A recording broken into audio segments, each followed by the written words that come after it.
Hello learners, today we will discuss and understand the topic conflict to better understand organizational behavior. Let's first understand the meaning of conflict. It is defined as a clash between individuals arising out of a difference in thought process, attitudes, understanding, interests, requirement, and even sometimes perception.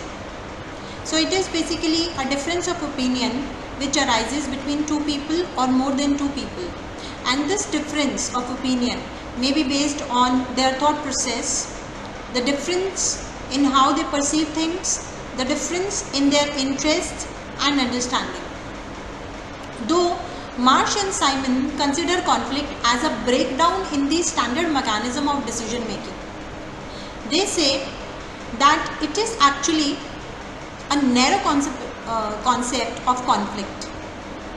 When we say it is a breakdown of the standard mechanism of decision making, with this we can understand that when there are people sitting together, they are unable to come on a common decision, to choose a common or a single option. However, today we see this definition as a narrow conceptualization of conflict, and to understand the behavior in organization, this is an understudied definition. Another definition is, it is a type of behavior which occurs when two or more parties are in opposition or in battle as a result of a perceived relative deprivation from the activities of or interacting with another person or group. So this definition says that it is an opposition between two or more parties. They are opposing a common decision. They are not agreeing with the options given by one person. The one person is saying one thing and the other is saying that no, what you are saying is not right, or it might have deficiencies, or it might lack the rationality. So it is actually the opposition between two or more parties. So here we can say that conflict is actually the difference in how people perceive things. When in organization teams are working, groups are there which are working, then they might face a situation where towards the same towards one problem, if there are 5 members in a group, we have 5 solutions, and everyone thinks that their solution is the best one for solving the problem, and when they cannot come to a common consensus, it is called conflict.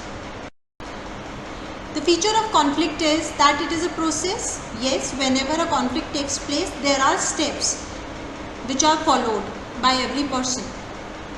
It happens in a common manner. Second, conflict is inevitable. You cannot escape conflict. People are working in organization.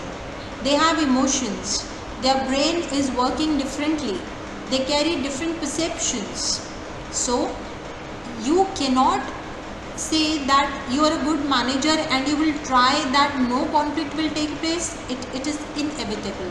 If people are working together, their differences will cause conflict. It is a normal part of life. In everyday life, we face conflict. We have people around us and they have different opinions towards the common thing. So it is a part of normal life, day-to-day life. It is based on perception. Obviously, when there is one problem, so people are looking at that problem and they want to find the cause of that problem. So one would say that advertisement made it, that lack of advertisement is the reason for the low sales. Another can say that the distribution might be the factor that the sales are not high. So it is based on perception as to how you see the problem. What are your learnings towards that problem? It is also called as the opposition. So when a person is saying A, person 2 is saying B, so they are opposing each other, is also seen a form of conflict. This opposition might be constructive, it can be destructive as well. It is interdependent on people, it is basically, it arises when interaction is there. When people start interacting, then conflict arises, and it is inflicted with, everyone is inflicted with conflict. We all have faced the situation where we can say that we are in conflict with other person, and it is not unidimensional. This is not, conflict is something which you can see with multi dimensions, that you cannot say that only one thing can cause conflict. People can enter into conflict over certain things. It can be about relationship, it can be about success, it can be about your career, it can be about your choice of education. So it is multi-dimensional. Moving ahead, let's understand the types of conflict. So here we have a classification where we have chosen several bases to understand how many types of conflict can take place. So the first basis is involvement. The level of involvement or the number of people involved in a conversation. So on the basis of involvement, conflict can be intrapersonal, interpersonal and organizational. Now organizational conflict carries intra-organizational and inter-organizational conflict. Let's first understand intrapersonal. It is a conflict with oneself. When I have a problem and let's say I gave interview and this interview went well and I am selected. So it happens that one mind is saying that you should take this opportunity, and if the salary is not that good, at least you got a chance, you should take this job. Now another mind is saying, another thought I have is that the salary is not that good, let's wait for another opportunity, do not take this job and give more interviews. So when I with myself enter into difference of opinions, then conflict arises. We all have faced the same situation in our life where we are in conflict, when our heart is in conflict with our brain. It can be interpersonal, it can be between two people or more than two people. Let's say a group is working on a project and there are 5 members in that group. So all of them can have conflict. They may differ from each other on certain things. Now organizational conflict can be of two types: intra-organizational and inter-organizational. Intra-organizational conflict takes place when different departments, work teams or individual inside an organization are in conflict. Let's say sales department is in conflict with HR department, finance department is in conflict with marketing department, production department enters into conflict with procurement department. So within one organization, when departments or teams or people enter into conflict, it is known as intra-organizational conflict. Another one is inter-organizational, when 2 or more than 2 organizations, they enter into conflict. So when there are competitors and when they differ in opinion, the objective or the purpose behind might be anything, they are competitors, but the conflict takes place. Another basis is on the basis of conflict scope. One is it can be substantive, another one is it can be affective. A substantive conflict is associated with job roles, job responsibilities, job dimensions, and not with the individual who is performing that job. Whereas affective conflict is related to people because it arises out of emotions. Now substantive conflict may be over the facts of a situation, the method which is used to solve a problem. Now when people are working in a department and one method is chosen to do a job. People might think that this is not the right method which is chosen. There are several options, why we are not picking another option? So you can see that substantive conflict is associated only with job and it has got nothing to do with the people. Affective is just opposite of it. It is not related with the job role, job requirement, job responsibility, but it is related when people enter into emotion, when they take decisions, and when their basis of conflict is relying on their emotion and frustration towards each other. So when your personal frustrations, when your personal anger, personal likes, personal love, personal disagreement takes place, and then you are entering into conflict, it is known as affective conflict. As the name suggests, it is the opposite of agreeable conflict, when people are not agreeing, not because of the job but because of their emotions or their personal relationship, when two people do not like each other as individual and they have to work on a project, then despite how good they are with to perform their job, they will still dislike each other because they personally do not want to work with them. So that is the example of affective conflict. The third is on the basis of result. What kind of result a conflict can bring in?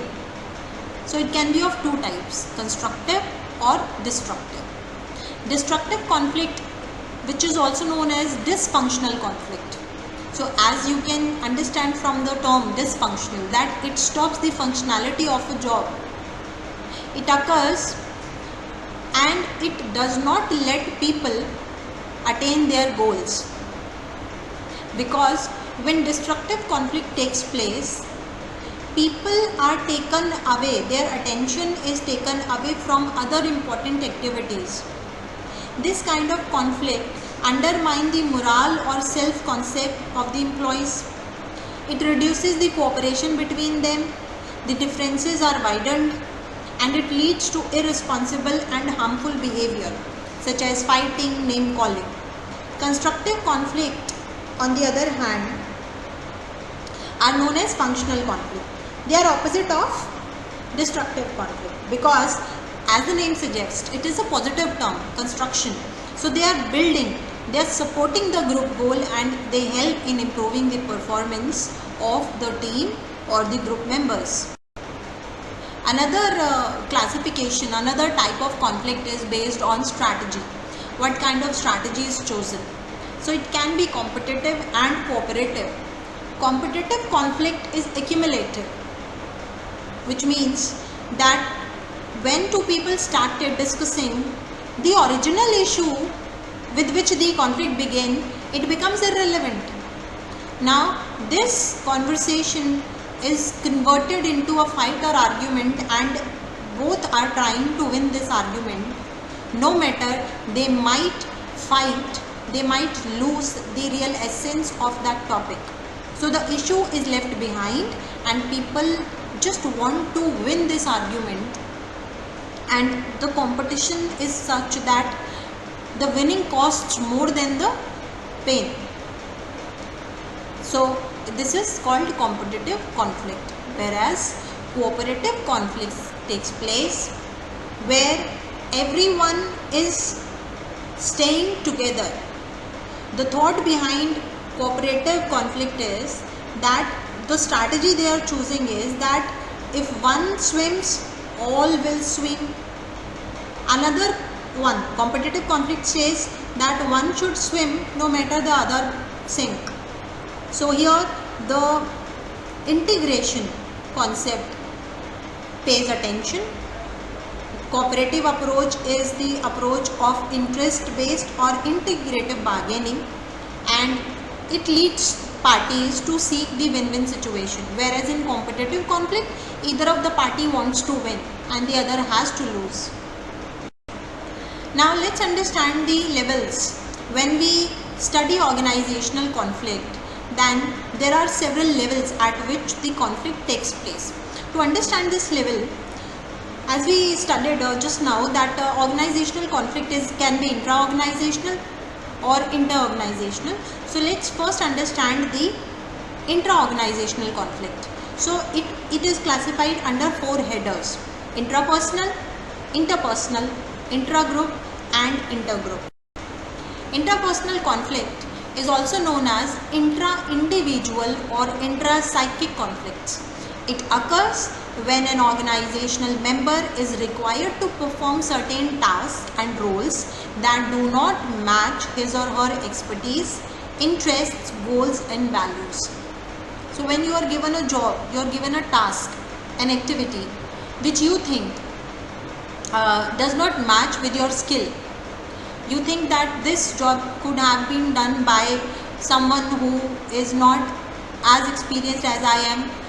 They should take me in some constructive job, and this is a job which an executive level, entry level individual can also do, the junior can also do. Why did they give this job to me? So what you are doing is, though you are capable of doing that job, you are capable of performing that task, yet you are unable to do that because the conflict has started inside you.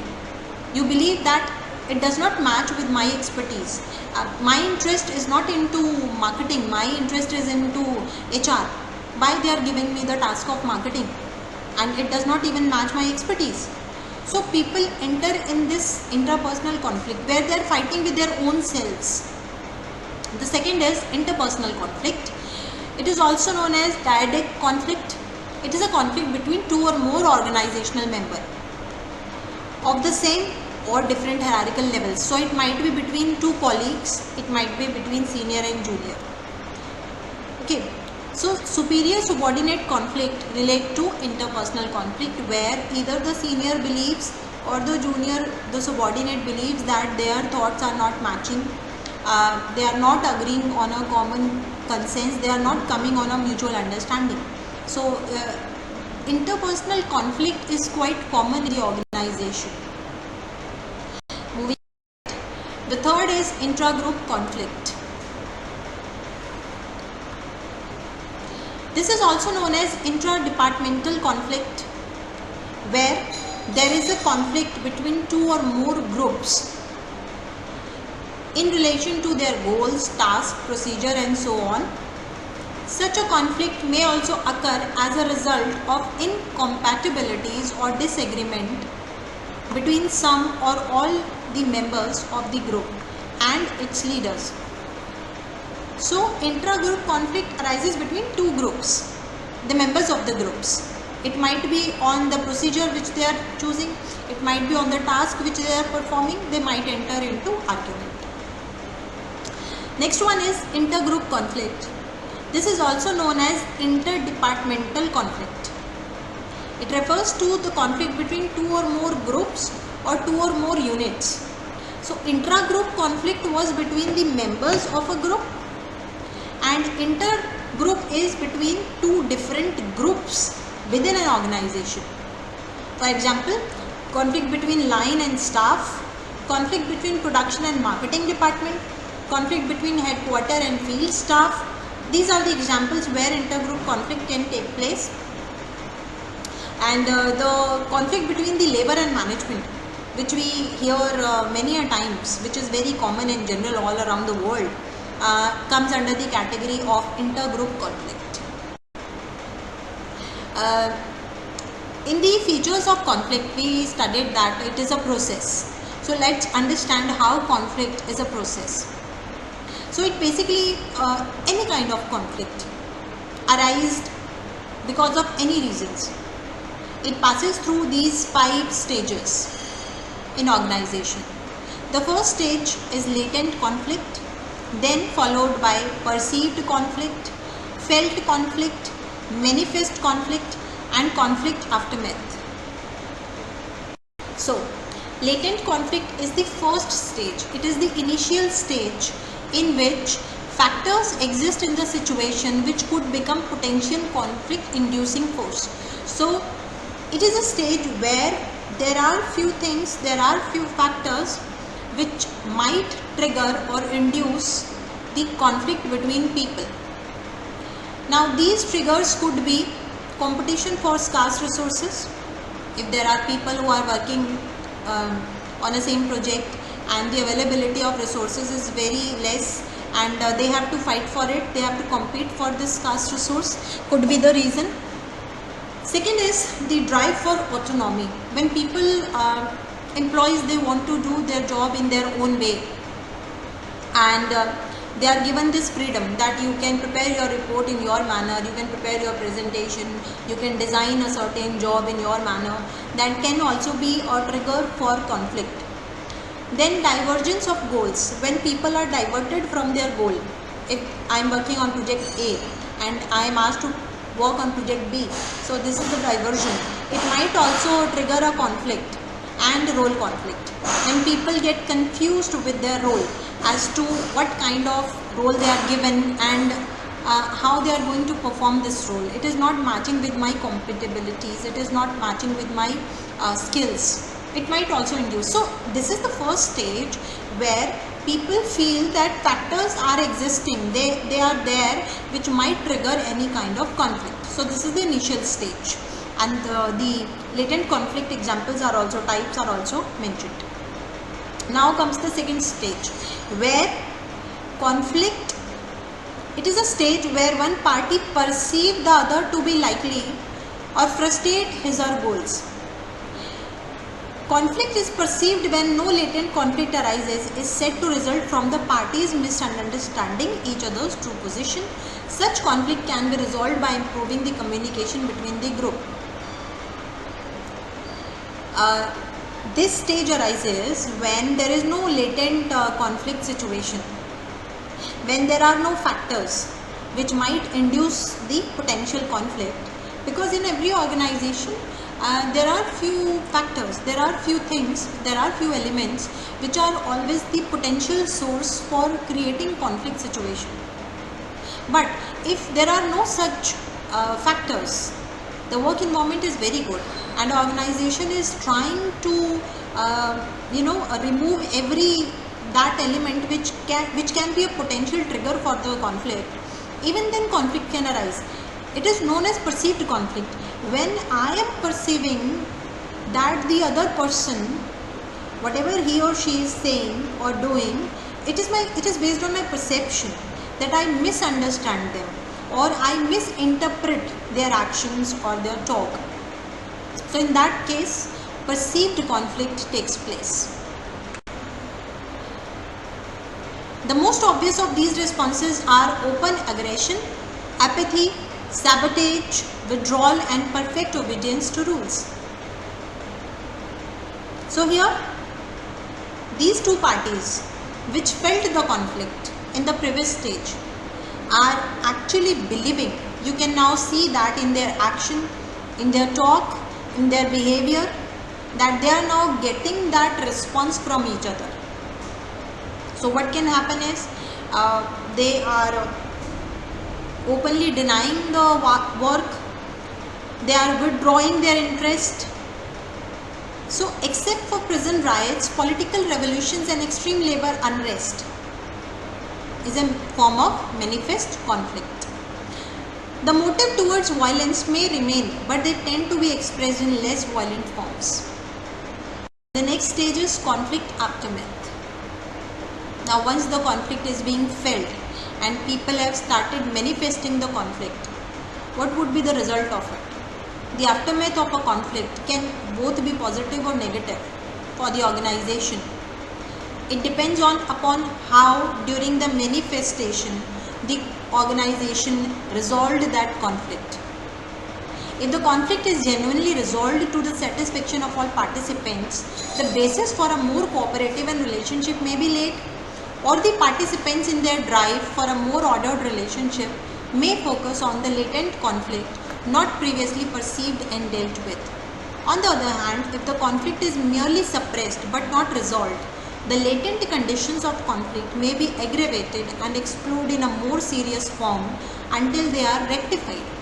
This conflict episode is called conflict aftermath. So the organization must pay attention as to how they resolve the conflict during the process only, because the aftermath may be in support of them or it may revert back to them. Now Let's understand what are the sources of conflict. Now, the conflict taking place in organization might have several sources behind. Let's understand. The first is the status.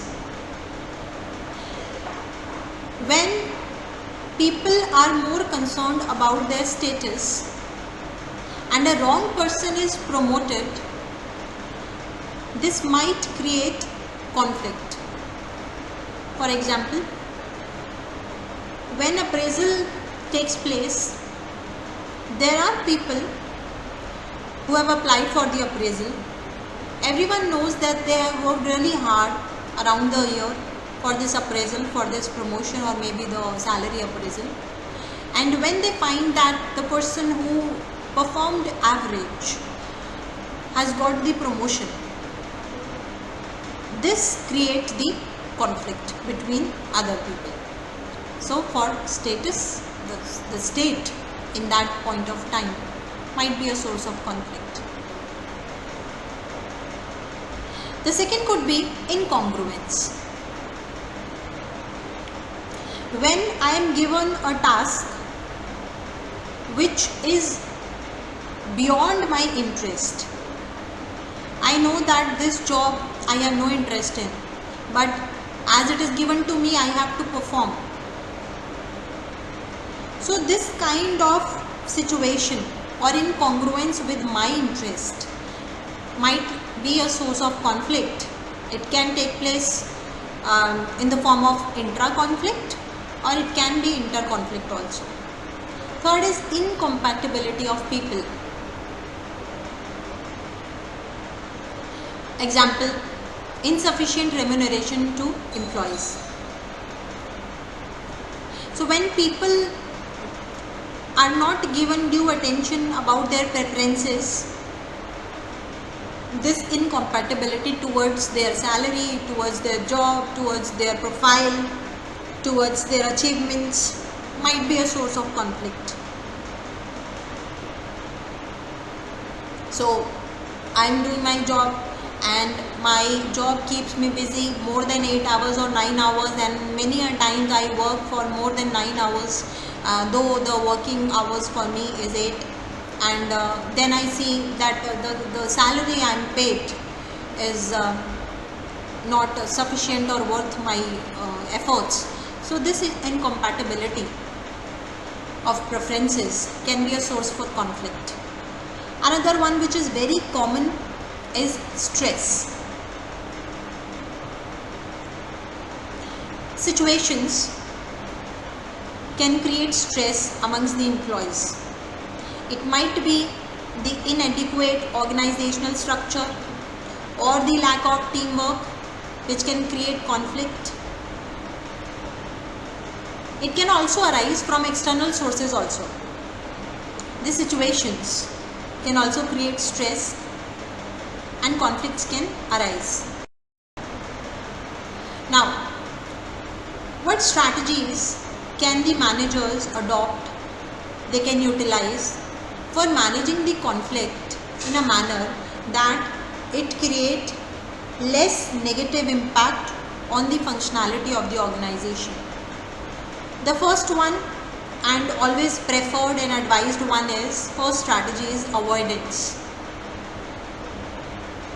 Avoidance is, many times manager pretend that no conflict is taking place. So they are just ignoring. They know that there are factors residing in the environment which are the potential triggers for the conflict. He might have overheard or seen that two people have already entered, the subordinates have already entered into conflict, but he is avoiding it because he just want to act or think in a manner that this conflict is not worth my attention. If I avoid it, if I ignore it, it might get resolved in its time. Now the problem is, many a times there are conflicts which can take big shape, which can worsen over time, So the manager has to use his or wisdom to decide which type of conflict is worth avoidance or ignorance, or which one he should pay attention timely.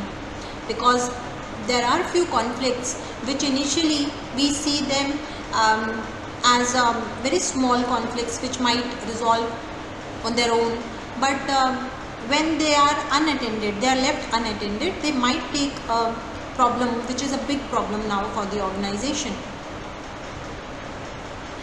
The second is accommodating. It is non-assertive, you are not pressuring something, and it is cooperative. It is opposite of competing. To solve the conflict, if someone put his interest last so as to satisfy concern of other people by giving in, sacrificing or accepting or yielding to others' viewpoint, it is called accommodation. When the manager is accommodating and he is trying to keep his interest in the last, so that the other two people do not enter in any kind of conflict. So you can accommodate with the situation also to postpone the conflict or to avoid the negative effect of conflict. The third one is competing. It is an assertive and non-cooperative style. In this strategy, the person will put his or her interest before anyone else's interest. It is also known as dominating style. So one is standing up for his rights and use all the powers to win his position. Here the relationship between the manager and subordinate might not be that cordial. So the managers who use this type of style, competing style, for conflict management, so they actually dominate others. So they want others to follow their dictates. Another is compromising. In compromising, it is the collaboration. In this style, there is a mutual give and take to satisfy both the parties. Then collaborating. It is integrative style where everyone comes together to resolve the conflict. This style focuses on satisfying the underlying concerns of both the parties, meeting many current needs by working together. So by incorporating this style, employee develop ownership and commitment, and this sometimes gives birth to new mutual needs. So a manager should not avoid a conflict believing that it will go away. They should at right time in a right manner attend or address the conflict and pay attention as much as required, looking at the scope of the conflict to avoid any negative impact of that conflict on the working of the people or working of the organization.